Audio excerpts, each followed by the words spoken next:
একজন ভয়ঙ্কর psychopath serial killer যার পুলিশের হাতে ধরা পড়ার ভয় নেই, মরার ভয় নেই। তার শুধু একটাই কাজ, যেসব মেয়েরা উঁচু গলায় কথা বলে পুরুষদের সাথে, এছাড়া পুরুষদের নিচু চোখে দেখে, তাদের সে জঘন্যভাবে মেরে ফেলে। সে মেয়েগুলোকে এমনই নরপৈশাসিকভাবে মারে যে কেউ দেখলেই তার আত্মা কেঁপে উঠবে। দুর্ধর্ষ এই সাইকোপ্যাথ কি পুলিশের হাতে ধরা পড়েছিল, সেটাই দেখানো হবে আজকের গল্পে। তো আজকে এমনই একটি সাসপেন্স থ্রিলার মুভি এক্সপ্লেন করতে যাচ্ছি। আজকে এক্সপ্লেন করব মার্দানি 2, যেটা 2019 সালে হিন্দি ভাষায় মুক্তি পেয়েছিল। তো hi guys, welcome to my channel ফিল্মের গল্প।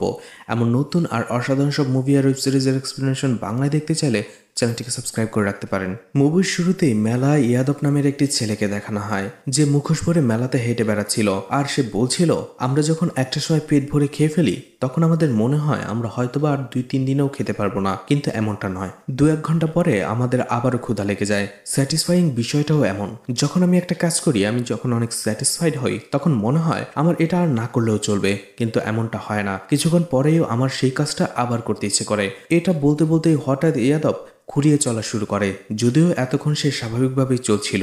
ইয়াদব মেলার ভেতরে যেতে যেতে একটি মেয়েকে তার বয়ফ্রেন্ডের সাথে ঝগড়া করতে দেখা যায়।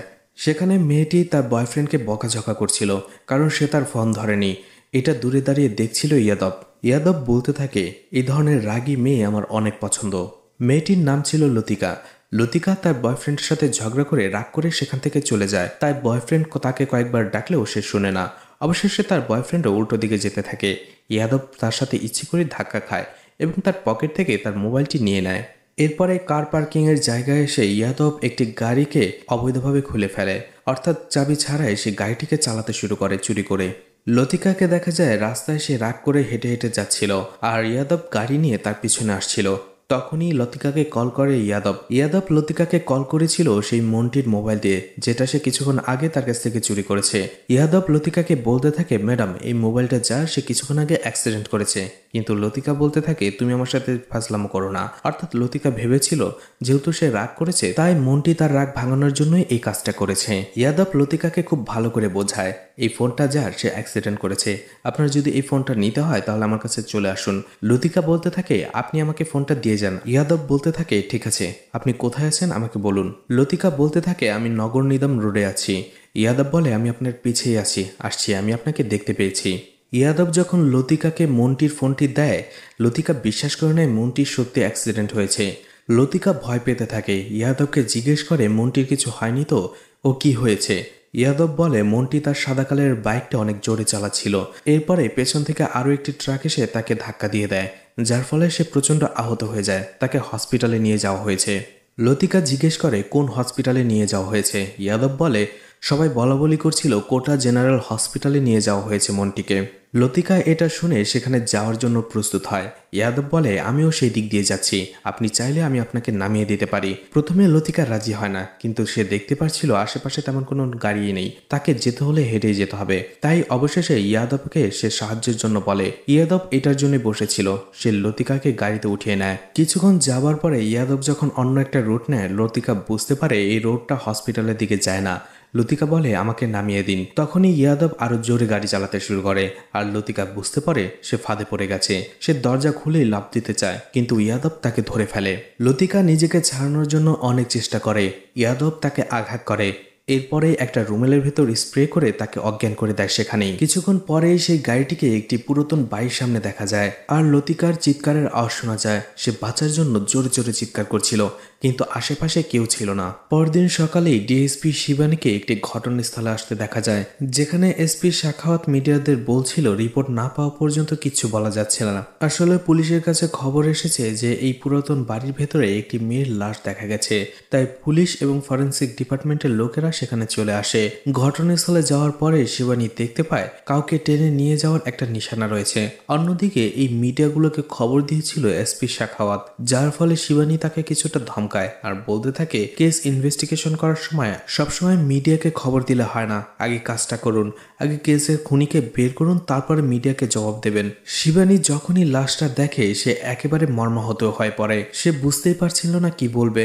একটা সময় লাশটা ভালো করে দেখার পরে বলতে থাকে, এই লাশটা অর্থাৎ এই মেয়েটার উপরে কেউ তার রাগ ঝেড়েছে। তখনই এসপি শাখাওয়াত এসে বলতে থাকে, গত কিছুদিন ধরেই শহরে যে মেয়েগুলো মিসিং হচ্ছিল আমি তার লিস্ট বের করে ফেলেছি, আর এখানে সেই মেয়েটির সাথে সেই মেয়েগুলোর বৈশিষ্ট্য অনেকটাই মিলে যায়। দেখা যায় শিবানীও এখানে আস্তে আস্তে কেসটা ভালোভাবেই ইনভেস্টিগেশন করেছে, স্টাডি করেছে, যার ফলে সে বলতে থাকে এই মেয়েটি কালকে দাসরা মেলা থেকে গায়েব হয়েছে। শেষবারের মতো তার 19 বছরের বয়ফ্রেন্ডের সাথে তাকে দেখা গিয়েছিল। এসপি শাখাওয়াত বলে, হ্যাঁ ম্যাডাম, আমরা তার সেই বয়ফ্রেন্ডকে অ্যারেস্ট করেছি। ছেলেটির ইন্টারোগেশন চলছে। আশা করি আগামী 2 ঘন্টার মধ্যে আপনার টেবিলে সেই ছেলেটির কনফেশন পেয়ে যাবেন। এটা শোনার পরে শিবানী বলতে থাকে, আমরা কোনো রিপোর্টার নই, আমরা পুলিশ। কোনো প্রমাণ ছাড়া আমরা এভাবে হুটহাট করে কথা বলতে পারি না। মেয়েটার বয়ফ্রেন্ড একজন ক্রিকেটার, রাইট হ্যান্ডেড ব্যাটসম্যান।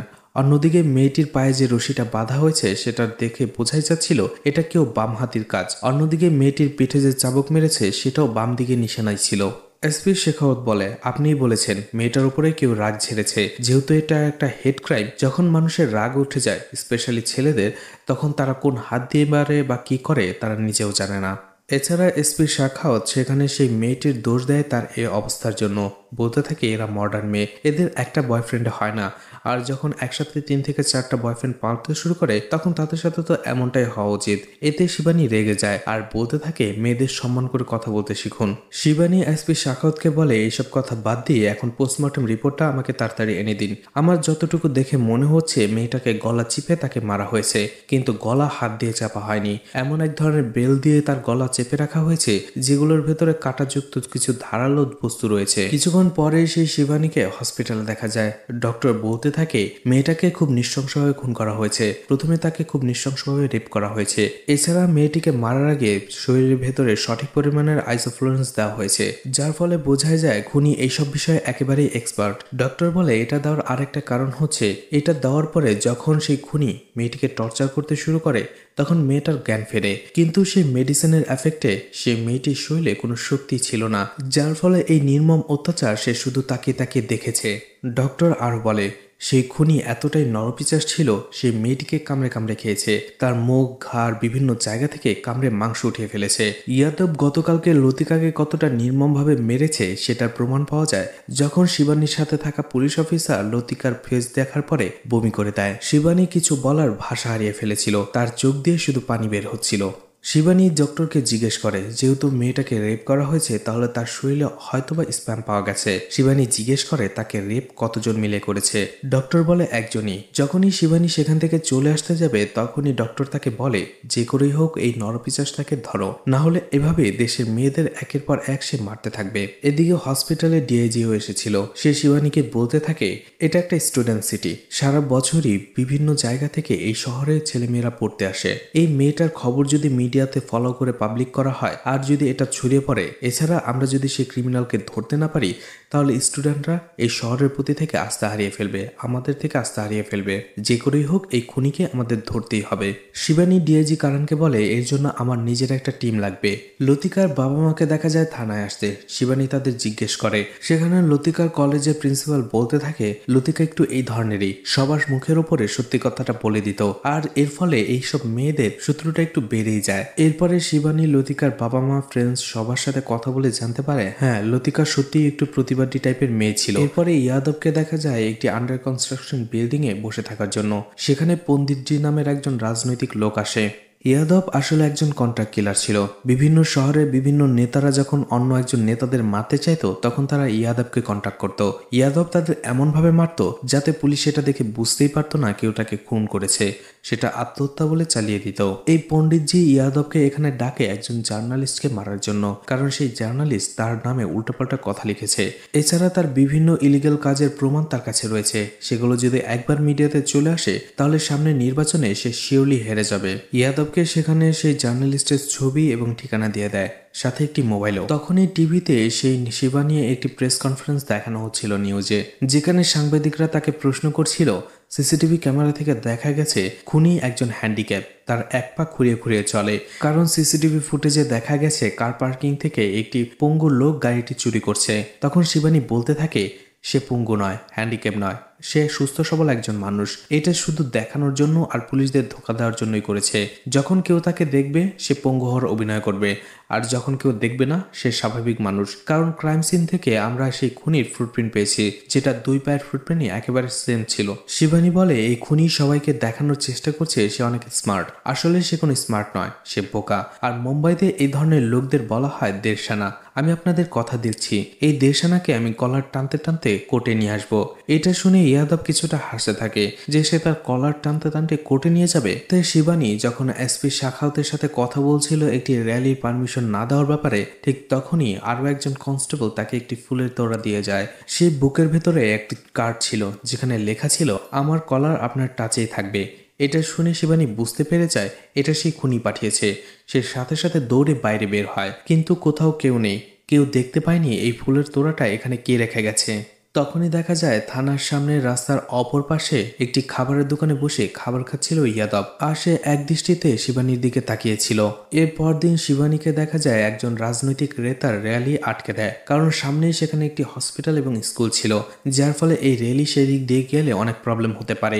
এটা বুঝে সেই র্যালিটা আটকে দেয়, কিন্তু সেই রাজনৈতিক নেতা তার পাওয়ার দেখাতে গেলে শিবানী তাদেরকেও সেখানে থামিয়ে দেয়। অন্যদিকে অনেক লোক এখানে দাঁড়িয়ে দেখছিল, সেখানে ইয়াদবকেও দেখা যায়। আসলে সেই দিন ইন্টারভিউতে শিবানী যখন তাকে নিয়ে কথা বলেছিল সেটা তার গায়ে লেগে যায়, তার ইগোতে লেগে যায়। এরপর থেকে সে তাকে ফলো করা শুরু করেছে। আসলে ইয়াদব এমন মেয়েদের একদমই পছন্দ করতো না যারা উচ্চস্বরে কথা বলে, এছাড়া পুরুষ মানুষের কাজ করে বা তাদের মতো ব্যবহার করে। ইয়াদবকে দেখা যায় শালিনীর পেছনে ছায়ার মতো তাকে ফলো করতে থাকে। এরপরে সেই ইয়াদবকে বড় একটি ট্রাকের ওপরে আসতে দেখা যায়। সেই ট্রাকটা একটা বাড়ির সামনে এসে দাঁড়ালে ইয়াদবকে দেখা যায় লুকিয়ে সে বাড়ির ভেতরে ঢুকে যায়। যদিও সেই ট্রাক এবং বাড়ির আশেপাশে পুলিশ ছিল, সে সবার চোখ ফাঁকি দিয়ে ভেতরে ঢুকে যায়। সেই ভ্যান দিয়ে সেই বাড়িতে একটি ফার্নিচার নিয়ে আসা হচ্ছিল।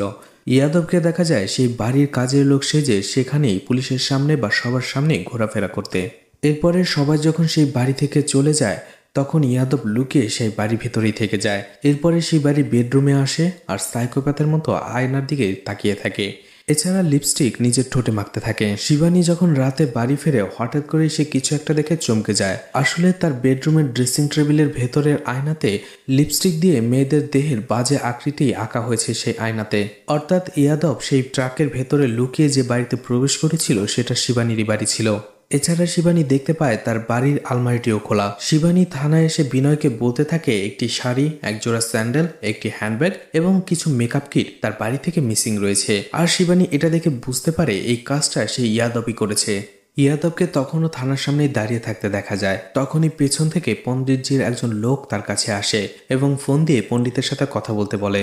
পণ্ডিত তাকে বলে আমি তোমাকে মারতে বলেছিলাম জার্নালিস্টকে, তুমি থানার সামনে দাঁড়িয়ে কি করছো? তখন ইয়াদব কথা ঘুরিয়ে ফেলে, অর্থাৎ মিথ্যে বলে। সে বলে সেই জার্নালিস্টের ব্যাপারে খোঁজ নেবার জন্যই সে এখানে এসেছে। এছাড়া সেই জার্নালিস্টের পেছনে সে আরো একজন লোক লাগিয়েছে। এরপরে ইয়াদব সেই পণ্ডিতকে বলে যে সেই কাজটা করার জন্য তার একটি গাড়ি এবং আরো কিছু জিনিস দরকার, সেটা তাড়াতাড়ি তার কাছে পাঠিয়ে দেবার জন্য। পণ্ডিতের লোক সেখান থেকে চলে যাবার পরে ইয়াদব পাশের চায়ের দোকানের একটি ছেলেকে ডেকে চায়ের কাপ নিয়ে যেতে বলে। সেই ছেলেটির নাম ছিল প্রবীণ। প্রবীণ ইয়াদবের সাথে কথা বলে তার সাথে কিছুটা ভাব জমিয়ে নেয় আর বলে তুমি এখানে কাজ করে কতই বা পাও, অনেক কষ্ট হয় তাই না? প্রবীণ বলে হ্যাঁ। তখন ইয়াদব বলে আমিও এতিম, তাই তোমাকে আমি সাহায্য করতে চাই, আমার একটা কাজ করে দিলে আমি তোমাকে 50,000 টাকা দেব। এত টাকার প্রস্তাব পেয়ে প্রবীণ রাজি হয়ে যায়। এরপর দিনই ইয়াদবকে দেখা যায় মেয়েদের পোশাকে কোথাও যাচ্ছে। অর্থাৎ ইয়াদব শালিনীর বাড়ি থেকে যে শাড়ি, ব্যাগ চুরি করে নিয়ে এসেছিল সেগুলো শুধুমাত্র এনেছিল ছদ্মবেশ ধারণ করার জন্য। সেই ছদ্মবেশে একটি রোড দিয়ে সে হেঁটে যেতে থাকে। এদিকে সেই প্রবীণকে সে পাঠিয়েছিল এই জার্নালিস্টের কাছে একটি পার্সেল পাঠানোর নাম করে তার ফোন নাম্বারটা নিয়ে নেওয়ার জন্য। সেই প্রবীণ দেখা যায় তার ফোন নাম্বারটা নিয়ে নেয়। সে তখন বাড়ির বাইরেই ছিল।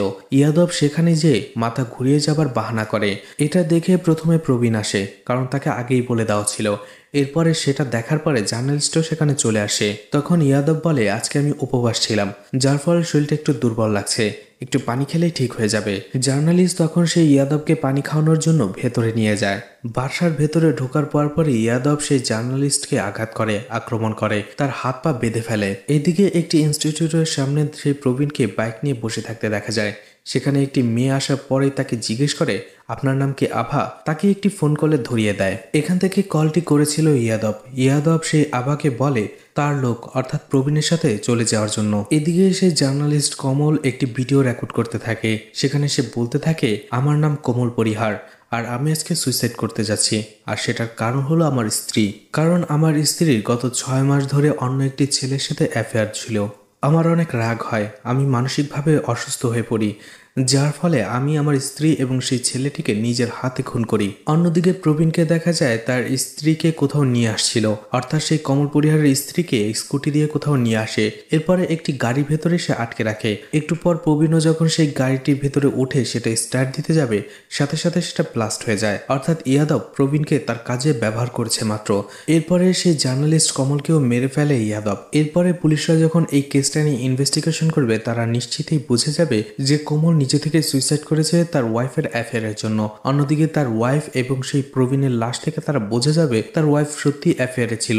এটাই ছিল ইয়াদবের প্ল্যান। কিন্তু শিবানী সেই লাশ দেখার পরে সে বুঝতে পারে এই কাজটা ইয়াদবের, কারণ সেই জার্নালিস্ট কমলকে যে রশি দিয়ে ফাঁসিতে ঝোলানো হয়েছে সেটা ছিল শিবানীর বাসা থেকে আনা সেই শাড়িটা। তাই শিবানী সেই শাড়ি দেখে বুঝতে পেরে যায় এটা ইয়াদবের কাজ। শিবানী তার টিমকে বলতে থাকে এখন সবাই চায় ফেমাস হতে, সেটা যে করেই হোক না কেন। আর আমরা যে সাইকোপ্যাথকে খুঁজে বেড়াচ্ছি সেও এমন একজন। সে চায় সবাই বুঝুক সে অনেক স্মার্ট আর সবাই তাকে নিয়ে আলোচনা করুক। শিবানী বুঝতে পারে এই সাইকোপ্যাথের ধরা পড়ার ভয় নেই, নাহলে সে তার বাড়িতে কখনোই আসতো না। এছাড়া তার শাড়ি দিয়েই সেখানে সে কখনোই ফাঁসিতে ঝুলাতো না কমলকে। শিবানী তার টিমকে বলতে থাকে ক্রাইম সিনের প্রত্যেকটা ডিটেলস আমাদের ভালোভাবে স্টাডি করতে হবে। তখনই চা দেবার জন্য সেখানে একজন ছেলে আসে। সেই চাওয়ালা ছেলেটিকে দেখার পর একজন পুলিশ বলতে থাকে আগের প্রবীণ কোথায়, এ তো নতুন। আর ঠিক তখনই দেখা যায় সেই চাওয়ালা সে যে সেখানে এসেছিল ইয়াদব। শিবানীকে চা দেওয়ার সময় শিবানী ইয়াদবকে জিজ্ঞেস করে তার নাম কি। ইয়াদব তখন বোবা সাজার বাহানা করে এবং ইশারা দিয়ে বলে তার নাম বাজরাং। এদিকে শিবানীকে দেখা যায় সেই লতিকা মার্ডার কেসের ক্রাইম স্পট সে আবারও ভালো করে খুঁটিয়ে খুঁটিয়ে দেখছে। এছাড়া আভা আর প্রবীণের গাড়িটা যেখানে ব্লাস্ট হয়েছিল সেখানেও আসে শিবানী। আসার পরে চারপাশটা ভালো করে দেখে। সেখানে কতগুলো বস্তি ছিল, সেখানে থাকা লোকগুলোর সাথে সে কথা বলে, তাদের জিজ্ঞাসাবাদ করে। জিজ্ঞাসা করে সেই দিন গাড়ি যখন ব্লাস্ট হয়েছিল আশেপাশে সন্দেহজনক কাউকে দেখেছে কিনা, কিন্তু সবাই বলে তারা কাউকেই দেখেনি। শিবানী একটু অবাক হয়ে যায়, এত বড় একটা গাড়ি ব্লাস্ট হয়েছিল অথচ তারা কাউকেই দেখেনি। সেই লোকগুলো বলতে থাকে তারা শ্রমিক, তারা দিনমজুর, তারা সকালে কাজে চলে যায় আর আসে সন্ধ্যায়, তাই সারাদিন কি হয় সেটা তারা দেখতে পায় না। তারা চলে যাবার পরে এখানে শুধু বাচ্চা ছেলেরাই থাকে।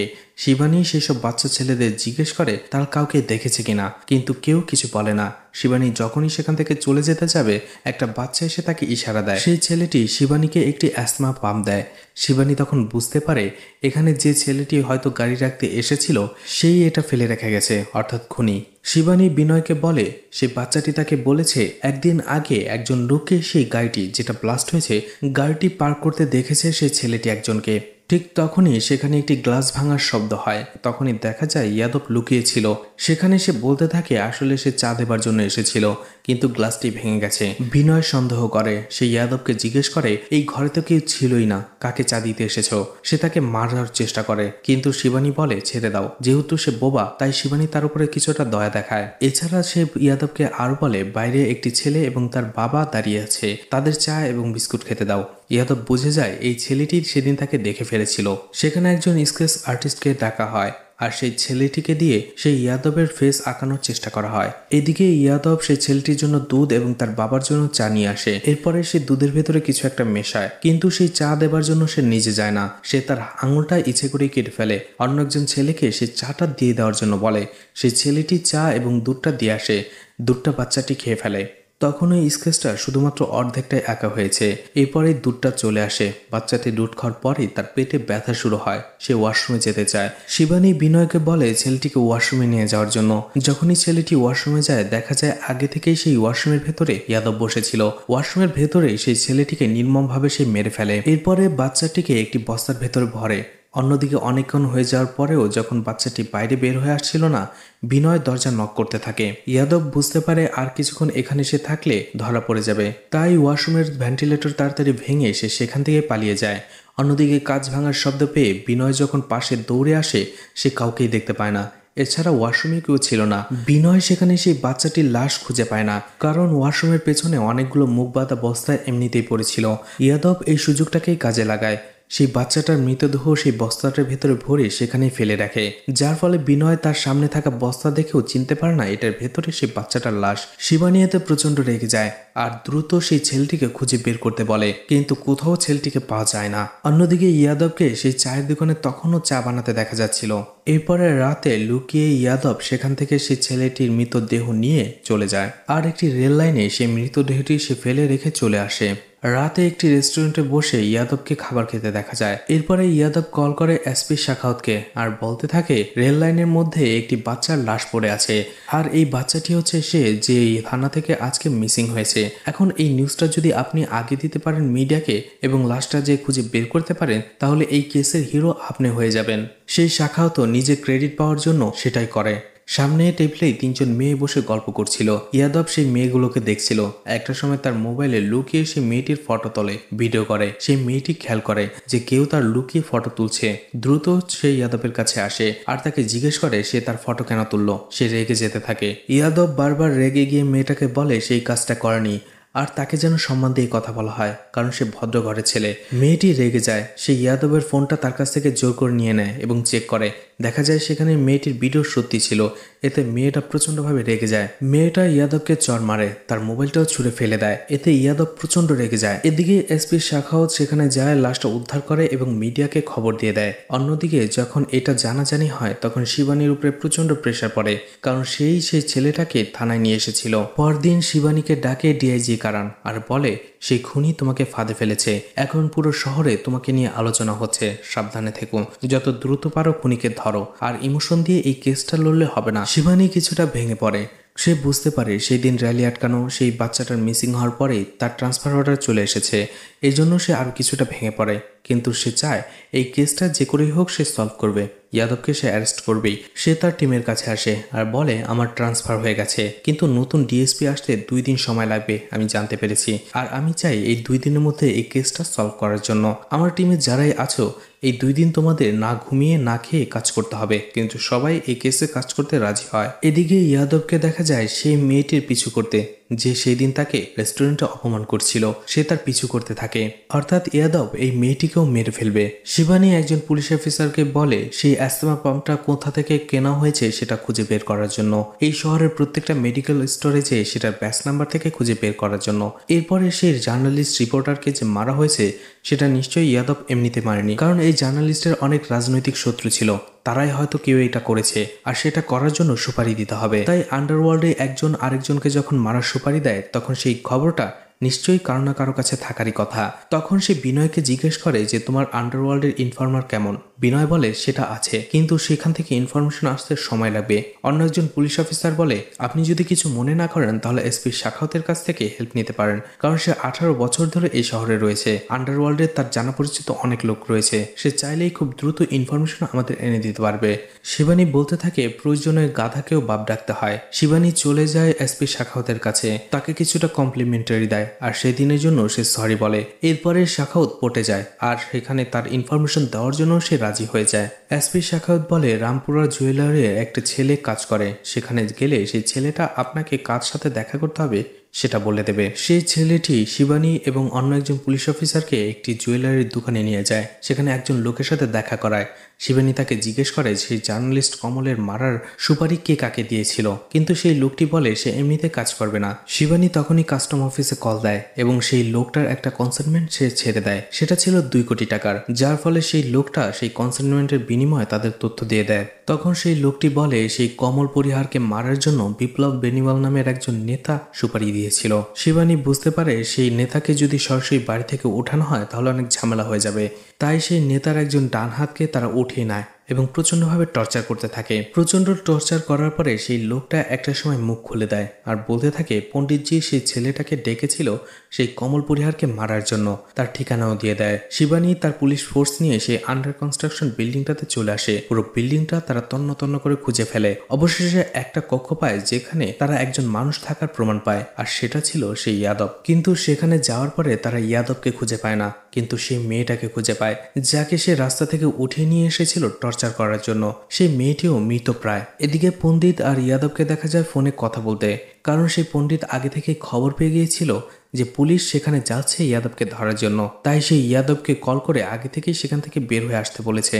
পণ্ডিত ইয়াদবকে বলে এই শহর থেকে চলে যেতে। এদিকে সেই মহিলা অফিসার শিবানীকে কল করে আর বলে তারা জানতে পেরেছে সেই অ্যাস্থামা পাম্পটি তারা জীবন মেডিকেল থেকে নিয়েছে, আর এই জীবন মেডিকেলের মালিক হচ্ছে সেই লতিকার বাবা। এটা শুনে শিবানী অবাক হয়ে যায়। এছাড়া শিবানী সেই পুলিশ অফিসারকে বলে সেই দোকানের সিসিটিভি ক্যামেরার ফুটেজ চেক করার জন্য। এদিকে সেই পণ্ডিত যদিও সেই ইয়াদবকে বলেছিল শহর ছেড়ে চলে যাবার জন্য, কিন্তু ইয়াদবের মাথায় ছিল অন্য কিছু। সে নিজেকেই নিজে আঘাত করে, মাথা দিয়ে রক্ত বের হতে থাকে।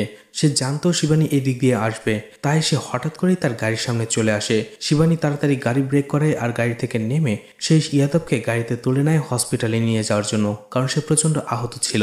ইয়াদব কিছুটা যাওয়ার পরে সুযোগ বুঝে তার সেই বেল দিয়ে শিবানীকে মারার চেষ্টা করে, কিন্তু শিবানী আগেই বুঝতে পেরে গিয়েছিল, কারণ কিছুক্ষণ আগে শিবানী যখন ইয়াদবকে গাড়িতে উঠাতে গিয়েছিল তখনই তার কাঁটাযুক্ত সেই বেলটা সে দেখে ফেলে আর বুঝে যায় খুনি অন্য কেউ নেই, এই ইয়াদবই। ইয়াদব আর শিবানীর মধ্যে ফাইট শুরু হয়। কেউ পেরে উঠছিল না, কিন্তু একটা সময় বুদ্ধি খাটিয়ে ইয়াদব শিবানীর পায়ে আঘাত করে, যার ফলে সে হাঁটতেই পারছিল না। এই ইয়াদব সেখান থেকে পালিয়ে যেতে শুরু করে, কিন্তু শিবানী সবকিছুকে উপেক্ষা করে তার পিছু নিতে শুরু করে। একটা ব্রিজে আসার পরে ইয়াদব সেখান থেকে পানিতে লাফ দেয়। শিবানীও তার পিছু পিছু লাফ দেয়, তাকে ধরেও ফেলে, কিন্তু সেখানে আবারও তার পায়ে আঘাত করে ইয়াদব পালিয়ে যায়। পরদিন শিবানী হসপিটাল থেকে থানায় আসে। সেখানে একজন পুলিশ অফিসার তাকে একটি ভিডিও ফুটেজ দেখায়, যেটা লতিকার ফ্রেন্ড তাকে দিয়েছিল। সেখানে একটি বাসের মধ্যে একটি লোক একটি ভিডিও করেছিল, যেখানে সেই ভিডিওতে দেখা যায় ইয়াদব একটি মেয়েকে সেখানে টিস করছিল, কিন্তু সবাই প্রতিবাদ করায় ইয়াদবকে সবাই মারতে শুরু করে। ইয়াদব একটা সময় সেখান থেকে পালিয়ে যায়। কয়েক সেকেন্ডের জন্য ইয়াদবের মুখটা সেখানে দেখা যায়। তখন শিবানী বলতে থাকে এই ভিডিওটা মিডিয়াতে প্রচার করে দেওয়ার জন্য, সাথে আমার একটা ছোট্ট মেসেজও দেবে। এদিকে ইয়াদবকে দেখা যায় বোরকা পরে মেয়ে সেজে কোথাও যাচ্ছে। কাউকে অনেকগুলো টাকা দেওয়ার পরে সে একটি গোপন আশ্রয়ে যায়। টিভিতে সে যখন শিবানীর নিউজটা দেখে সে অনেক রেগে যায়। এরপরে সে আবারও পণ্ডিতকে কল করে আর সাহায্য করার জন্য বলে, কিন্তু সেই পণ্ডিত বলে এখন তোমার উপরে পুলিশ ঘুরে বেড়াচ্ছে, আমি তোমাকে চিনি না, তোমাকে কোনো সাহায্য করতে পারবো না। এছাড়া আমি তোমাকে বলেছিলাম শহর থেকে কয়েকদিনের জন্য বাইরে চলে যেতে, তুমি আমার কথা শোনোনি। কিন্তু ইয়াদব সেই পণ্ডিতজিকে থ্রেট দিয়ে ফোন রেখে দেয় আর বলে এর ফলাফল ভালো হবে না। এরপরে ইয়াদবকে দেখা যায় একটি বাইকে করে হুট করে বাইক চালিয়ে একটি ছেলের মোবাইল সেখান থেকে নিয়ে যায়, আর সেই মোবাইল থেকে অন্য একটি মেয়েকে সে কল করে। ইয়াদব কিছুক্ষণ আগে যার ফোন ছিনতাই করে তাকে কল দিয়েছে সে ছিল এই মেয়েটির ভাই। ইয়াদব বলতে থাকে সে অ্যাক্সিডেন্ট করেছে, তার ফোনটা আমার কাছে। অর্থাৎ লতিকাকে সে যেভাবে ফাঁসিয়েছিল ঠিক একইভাবে সে এই মেয়েটিকেও ফাঁসায় এবং তার সাথে বাইকে করে নিয়ে যায়। কিছুক্ষণ পরে দেখা যায় সেই পণ্ডিতের মোবাইলে একটি ফটো আসে, যেখানে সেই মেয়েটির গলায় একটি বোম ছিল। ইয়াদব পণ্ডিতকে কল করে আর বলে তোমার নাতনি আমার কাছে রয়েছে, এখন 5:10 বাজে, ঠিক 2 ঘন্টা পরে তোমার নাতনির গলায় ঝোলানো সেই বোমটা ফেটে যাবে। এই 2 ঘন্টার মধ্যে যদি ডিএসপি শিবানী আমার কাছে ক্ষমা না চেয়ে ভিডিও পাবলিশ না করে তাহলে তোমার নাতনি এমনি মারা যাবে, কারণ তুমি তাকে কখনোই খুঁজে বের করতে পারবে না। শিবানী যখন এটা জানতে পারে সেই মেয়েটিকে যেখান থেকে কিডন্যাপ করা হয়েছে অর্থাৎ কোচিং ক্লাসের আশেপাশের সিসিটিভি ফুটেজ সে চেক করতে থাকে। সিসিটিভি ফুটেজের ক্যামেরার মাধ্যমে তারা দেখতে পারে যন্ত্রা ইন্ডাস্ট্রিয়াল নামের একটি প্রতিষ্ঠানের দিকে যায় ইয়াদব। তারা সেখানে যেতে থাকে পুলিশ ফোর্স নিয়ে। সেখানে যাওয়ার পরে তাদের সন্দেহটা আরো সত্যি হয়ে যায়, কারণ সেই প্রতিষ্ঠানের ওয়াচম্যান সেখানেই মরে পড়েছিল। এরপরে তারা সেখানে পুরোটা সার্চ করতে থাকে। সেটা ছিল একটা পুরাতন গাড়ি রাখার জায়গা। সেখানে পুরোটা সার্চ করতে থাকে পুলিশ, কিন্তু কোথাও কিছু পাওয়া যায় না। অন্যদিকে শেখাও তাকে বারবার বোঝাতে থাকে তাড়াতাড়ি সরি বলে সে যেন ভিডিওটা পাবলিশ করে দেয়, না হলে মেয়েটাকে সে মেরে ফেলবে। কিছুক্ষণ পরে পণ্ডিত সেখানে চলে আসে। সে শিবানীকে ধমকাতে থাকে, কিন্তু শিবানী কোনো কথাই শোনে না আর বলতে থাকে এর কি গ্যারান্টি রয়েছে আমি ভিডিও পাবলিশ করার পরেও সে মেয়েটিকে মারবে না। শিবানী দেখতে পায় তার হাতে বেশি সময় নেই। সে একটি ট্রাকের ভেতর অনেকগুলো বাক্স দেখে আর সবাইকে সেগুলো সার্চ করতে বলে। তার কিছুটা সন্দেহ হয়, সাথে সাথে সেটা ভাঙে আর তখন দেখা যায় সেই পণ্ডিতের নাতি প্রিয়াঙ্কা সেখানে রয়েছে আর তার গলার ভেতরে বোম ঝোলানো রয়েছে। বোম ফাটার ঠিক আগ মুহূর্তে সেখানে তারা প্রিয়াঙ্কাকে বাঁচিয়ে নেয়। এরপরে ইয়াদবকে দেখা যায় সেই নেতাকে কল করার জন্য আর বলতে থাকে তুমি তো জানো পণ্ডিত আপাতত পুলিশের হেফাজতেই রয়েছে, আমি চাইলেই তোমার কাজগুলো করে দিতে পারি, কারণ সামনে ইলেকশন। সেই নমিনেশন টিকিট পাওয়ার জন্য 2 জন লোক তোমার পথের বাধা হয়েছিল, যাদের মধ্যে একজনকে আমি সরিয়ে দিয়েছি, আরেকজন রয়েছে, তাকেও সরিয়ে দিতে পারি, কিন্তু তার বদলে কালকে আমাকে এই শহর থেকে তোমাকে বের করে দিতে হবে। এতে সেই নেতা রাজি হয়ে যায়। এদিকে শিবানীকে দেখা যায় দিল্লির জেলে সে কারোর সাথে দেখা করতে যেতে চায়। তখনই শিবানী দেখতে পায় টিভিতে অমিত শর্মা নামের একজন অ্যাঙ্কর সেই শিবানীকে নিয়ে নিউজ করে। এরপরে শিবানীকে দেখা যায় ইয়াদব কল করে আর বলে, কালকেই আমি তোমার মতো একটি মেয়েকে উঠিয়ে নেব যে তোমার মতোই পুরুষদের থেকে নিজেদের আরো অনেক বেশি স্মার্ট মনে করে, আর তোমার যত রাগ আমি সেই মেয়েটির উপরে ঢালবো। এরপরে সেই মেয়েটির লাশ লতিকার মতো কোথাও পড়ে থাকতে দেখবে, যদি পারো তাহলে আমাকে থামিয়ে দেখাও। শিবানী তার টিমের সাথে কথা বলে তার মতো মেয়ে কে হতে পারে এই শহরে যাকে সে ইয়াদব ধরার কথা বলছে। তখনই এসপি শাখাওত আসে আর বলতে থাকে, নেতা বেনিয়াল যে পার্টি করে সেই পার্টিতে সুনন্দা নামের আরো একজন মহিলা রয়েছে যাকে সেই পার্টি এবার ইলেকশনের নমিনেশন দেবে ঠিক করেছে, তাই সুনন্দা যদি বেঁচে থাকে তাহলে বেনিপাল নির্বাচন করতে পারবে না। এটা শুনে সাথে সাথে সেই শিবানী সুনন্দার অ্যাসিস্ট্যান্টকে কল করে এবং সুনন্দা কোথায় সেটা জানতে চায়, কিন্তু তখন সুনন্দা ওয়াশরুমে গিয়েছিল। শিবানী তার অ্যাসিস্ট্যান্টকে বলে দ্রুত সুনন্দার সাথে কথা বলানোর জন্য। যখনই তার অ্যাসিস্ট্যান্ট সেখানে যায় দেখা যায় শিবানী সেখানে ছিল না, অর্থাৎ এর আগে ইয়াদব তাকে তুলে নিয়ে যায়। আর ইয়াদবকে দেখা যায় পুরোহিতের ছদ্মবেশ ধরে বস্তার ভেতরে কিছু একটা নিয়ে যাচ্ছিল। একজন দারোয়ান যখন তাকে জিজ্ঞেস করা হয় বস্তায় সে কি নিয়ে যাচ্ছে, তখন সে বলে জাজ সাহেব তাকে গাড়িতে এই বস্তা ভর্তি নারকেল রাখতে বলেছে। এরপরে দেখা যায় সেই গাড়ির ভেতরে বস্তাটা রেখে গাড়ি নিয়ে সে পালিয়ে যায়। দারোয়ান তাকে ধরার চেষ্টা করে কিন্তু ধরতে পারে না। সুনন্দার অ্যাসিস্ট্যান্টরা যখন সুনন্দাকে খুঁজে পাচ্ছিল না তখন সবাই বুঝতে পারে তাকে অলরেডি কিডন্যাপ করে নেওয়া হয়েছে। শিবানী এবং তার টিম সেখানে চলে আসতে শুরু করে। এরপরে সুনন্দার অ্যাসিস্ট্যান্ট এবং পুলিশরা সেই বৃদ্ধ দারোয়ানের কাছে কথা বলে জানতে পারে একটি ছেলে গাড়ি নিয়ে এখান থেকে পালিয়ে গেছে। তারা সেই গাড়ির নাম্বারটা জানে এবং শিবানীকে বলে। শিবানী অন্য এরিয়ার পুলিশকে বলে সেই গাড়ির নাম্বারটা ট্র্যাক করার জন্য আর রাস্তায় একটি নাকাবন্দি তৈরি করার জন্য। ইয়াদবকেও দেখা যায় সে গাড়ি নিয়ে একটি রোড দিয়ে যাচ্ছিল। সামনে পুলিশের নাকাবন্দি দেখে একটা সময় সে বুঝতে পারে সে ধরা পড়ে যাবে, তাই সে ব্রেকেট ভেঙেই সেখান থেকে চলে যায়। অন্যদিকে পুলিশরা তার পিছু করতে থাকে।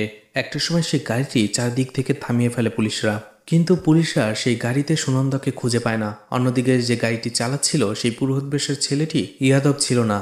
জানা যায় সেই ছেলেটিকে ইয়াদব 10,000 টাকা দিয়ে বলেছে এইভাবে গাড়ি চালানোর জন্য। কিছুক্ষণ পরে আবারও শিবানীর কাছে কল আসে আর ইয়াদবের ফোন লোকেশন ট্র্যাক করা যায়, সেটার লোকেশন সে তাকে জানায়। কিন্তু শিবানীর কিছুটা সন্দেহ হয়, সে পুলিশদের ধোঁকা দেওয়ার জন্য কিছু না কিছু করবেই। শিবানী বলে সেই দিন আমি ওকে দৌড়াতে দেখেছিলাম, ওর অ্যাস্তমার প্রবলেম রয়েছে, ও বেশিক্ষণ দৌড়াতে পারে না, তাই আমার মনে হয় না ও কোথাও পালাচ্ছে। ও কোথাও বসে রয়েছে, চুপ করে লুকিয়ে রয়েছে আর আমাদের ধোঁকা দেওয়ার চেষ্টা করছে।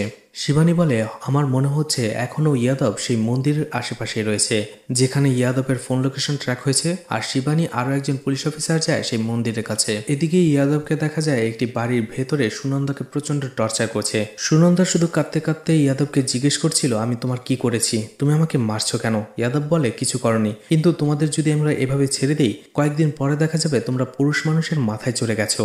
শিবানী এবং আরো একজন মহিলা পুলিশ সেই ইয়াদবের ফটো নিয়ে মন্দিরের আশেপাশে বাড়িগুলোতে খোঁজ নিতে থাকে। সেদিন দিওয়ালি ছিল, সবাই অনুষ্ঠানে ব্যস্ত ছিল, তাই কেউ খেয়াল করেনি ইয়াদব কোথায় গেছে বা কোন বাড়িতে গেছে। খুঁজতে খুঁজতে শিবানী একটা বাড়ির সামনে আসে যেখানে দিওয়ালি হওয়ার সত্ত্বেও সেখানে প্রদীপ জ্বালানো হয়নি। সেই বাড়িতে সে নক করে, ইয়াদবের ছবি দেখায়, কিন্তু সেই বাড়ির লোকেরা তাড়াহুড়া করে জবাব দিয়ে দরজা বন্ধ করার জন্য যাচ্ছিল।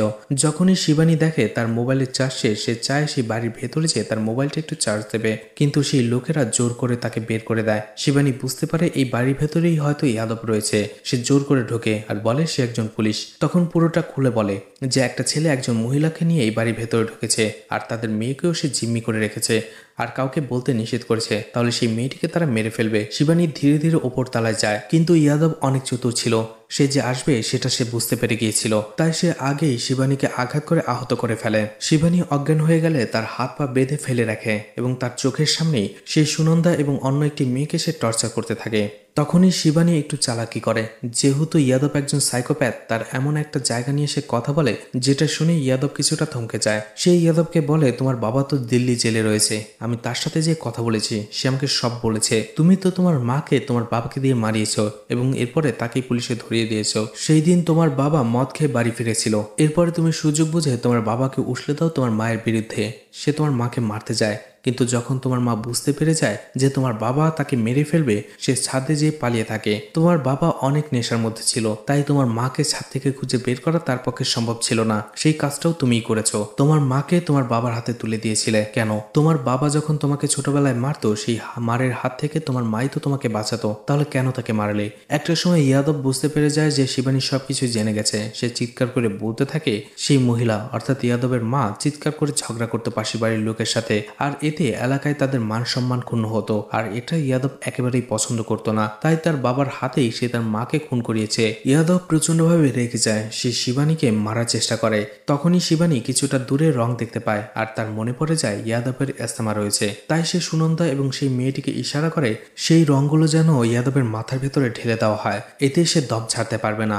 আর সেই মেয়েরা একই কাজ করে, তারা ধীরে ধীরে সেই রঙের কাছে যায়। এরপরে ইয়াদব যখন তাদের দিকে যাচ্ছিল, সাথে সাথে সেই রংগুলো ইয়াদবের উপরে ঢেলে দেয়। এরপরে সে আর দম ছাড়তে পারছিল না। সুনন্দা শিবানীর হাত খুলে দেয়। এরপরে ইয়াদবের সেই কাঁটাযুক্ত বেলটা দিয়ে সে ইয়াদবকে পেটাতে থাকে, আর পেটাতে পেটাতে রাস্তায় বের করে নিয়ে আসে। সবার সামনে সে তাকে একইভাবে পেটায়। আর এভাবেই দুর্ধর্ষ একজন সিরিয়াল কিলারকে ধরেছিল শিবানী। আর এখানেই এই অসাধারণ মুভিটি শেষ হয়ে যায়। মুভিটি আপনাদের কেমন লেগেছে কমেন্ট করে জানাতে পারেন।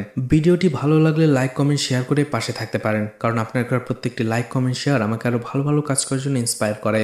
ভিডিওটি ভালো লাগলে চ্যানেলটিকে সাবস্ক্রাইব করে রাখতে পারেন এবং নতুন ভিডিও নোটিফিকেশন পাওয়ার জন্য বেল বাটনটি অন করে রাখতে পারেন। যে কোনো প্রয়োজনে আমার সাথে কথা বলতে চাইলে বা কন্ট্যাক্ট করতে চাইলে ফেসবুকের মেসেজ অপশন অথবা ইনস্টাগ্রাম আইডি থেকে মেসেজ দিতে পারেন। ফেসবুক এবং ইনস্টাগ্রামের আইডির লিঙ্ক ভিডিওর ডিসক্রিপশনে পেয়ে যাবেন। ভিডিওটি এতক্ষণ ধৈর্য ধরে দেখার জন্য ধন্যবাদ। ভিডিও তৈরি করার সময় যদি কোনো ভুল হয়ে যায় তাহলে সেটা ক্ষমা সুন্দর দৃষ্টিতে দেখবেন আশা করি।